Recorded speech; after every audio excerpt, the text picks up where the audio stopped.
بسم الله مدحنا ما سنت سؤال ugu horan ku weydiinay waxa weeyaan dhowr bari ka hor Saciid Cabdullaahi aad ahayd maanta madaxweynaha Puntland aad tahay maxaa iska ka bedelay labada maalmood kadib wax iska ka bedelay wali Saciid Cabdullaahi waana ma gartay wax aad dareemayso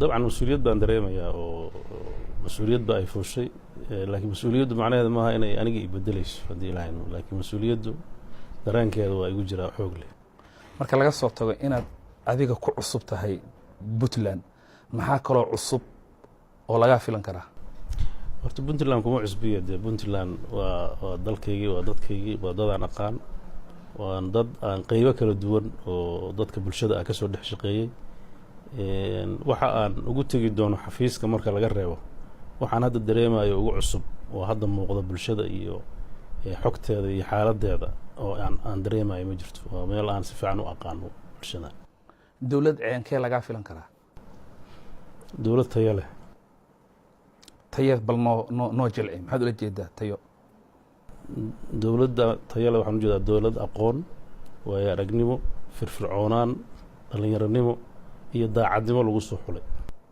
baarlamaanka hal gabar dhex fadhida dawladdaada meeqa gabdhood ka filan karnaa waa rajaynayaa gabdhuhu inay ku yeelan doonaan number macquul oo ay ku qancaan waa gartay marka laga soo tago ololaha inaad ku soo gashay luuqado kala duwan meesha tagtaba ballanqaadiyo aad samayn jirtay qofka hadda rabo inuu barto Saciid Cabdullaahi aw Maxamed bal isu sharax imse jira tahay reerkaagu meeqa carruur ka kooban yihiin xageed ku soo kortay dabcan sida la wada og yahay oo taariikh nololeedkay wax ku qoran yihiin meelahaas aan ka wada hadlayo dhan 20 jir baan ahay afar ciyaal iyo xaas leh waxaan ku dhashay oo ku soo barbaaray magaalada Muqdisho ilaa iyo marxaladii koowaad ee jaamacadda burburkii Soomaaliya kadib waxaan u soo wareegay goboladan oo awooyaashii ay ka soo jeedeen intii aan joogana runtii waxaan wax la qaybsaday bulshada halka degan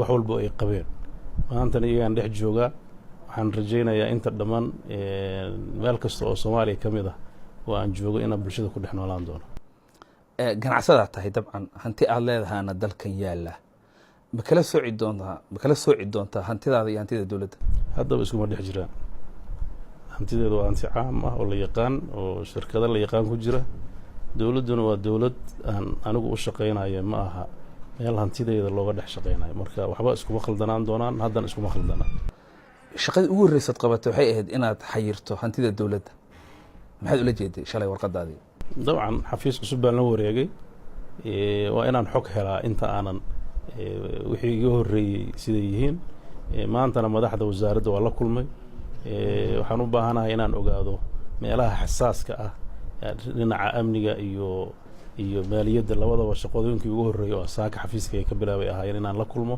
si aan ula jaan qaado isbeddelka maamul ee aan ku soo biiray marka taa waxay ka tahay inaad dadka xoolahooda u xafido dabcan maamulka ay faraya inaan waxa mas'uuliyadda ay faraysa in waxa baxaya iyo waxa socda aan xogtooda hayo hantida dadka iyo dawladdana waa la xifdin doonaa haddii ilaahay idmo si nidaamka iyo xeerarka maaliyadeeda dalka u yaala madaxweyne waxaa kula tartantay 20 qof oo kale maxaad is leedahay waad dheer tahay oo lagu doortay dabcan 20 qof 21 qof baan ku tartannay baarlamaanka Puntland waxaan uga mahad celinayaa sida wanaagsan oo deganaanta ku jirto xilkasnimada ku jirto ay doorashada u sameeyeen 21 kaas waa dad walaalahaya waa dad mas'uuliyiin waa dad xilal ka soo qabtay dawladda iyo dad aan xilal dawladeed soo qaban oo xilal ganacsi soo qabtay intaba dad waxa way u qalma inay maamulka qabtaan laakiin hadda meel lagu tartamay qof baa soo bixi lahayo anigu baa soo baxay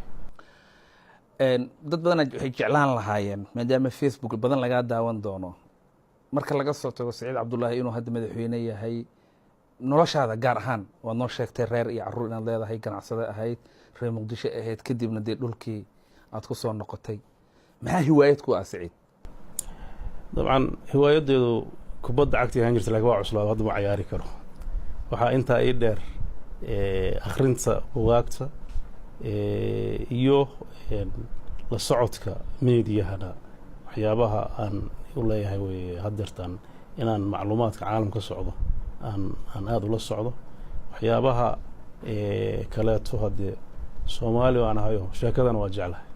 waa gartay nin marka taas micneed waxaa nin bulshaawi aa tahay. anigu saasaan isku haystaa lakiin dad badan waxay dhahaan uma eka Saciid Bulshaawi. ciyaaryahan horaad ahaan jirtay, ciyaaraha hadda kooxehe taageertaa marka la eego Ingiriiska iyo Spain iyo Talyaaniga?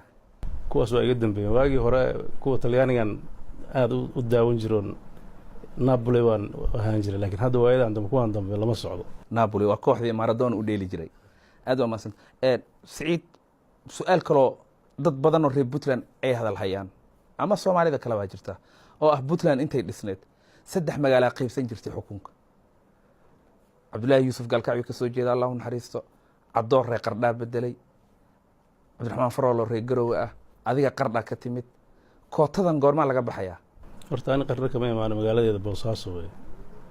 hadda saas intaasaan kuu sheegaya. tan kale koota wax lagu qiimay male. shalay wixii ka dhacay waad arkaysaan u maleynayo dadku waa u wada dhammaayeen. marka bulshada reer Puntland dabcan iyagaa iskale go-aanka oo hadda cid jajuubtay ma leh. wixii shalay ka dhacay waa arkaysa doorasho adag bay ahayd. waxaan rajaynayaa cid la dhahay koota loo xiray dastuurkana kuma taalo, cid lagu xirayna ma leh. laakiin sida aad u dhigaysid dareen waa jiraa. waxaanse rajaynayaa doorashada xorta ah markay dhacdo inay markaas su-aashaas ay dhinacun u dhici doonto haddii la hadlo. haddii la yidhahdo waa mahadsanta. Qardho hadal aad ka jeedisay oo waxaa jiray laga yaaba inay kaftankaa ahayd markaad la hadlaysay meel public rally oo la isu soo baxay oo madaxweynaha hadda aad bedelayso uu kusii dabamaray, adna aad halkan kusoo socotay Garowe. hadalkaagana waxaad u dhigtay Cabdiweli sidaan Qardho isugu dabamarnay yaan madaxtooyada isugu dabamari doonaa. ma waxbaad ogeed maanta waa idinka is dabamaraya? wallahi da caalam qayb ma ahayn laakiin intentionally waxay ahayd waxaan ku jiray campaign sidaan jeclaa un baan sheegay laakiin sida dhacday waa siduu Ilaahay qadaray wey. dabcan shaqada ololaha wax yar ma ahayn, dad baana kula shaqeeyey. halkeed isla helahayd marka la eego warbaahintii kula shaqaysay, lacagtii ku baxday, siyaasiyiintii ku garab galay, ehelkaaga iyo qoyskaad ka dhalatay, cid aad isleedahay allay lehe tiir dhaxaad bay u ahayd guusha aad maanta joogto?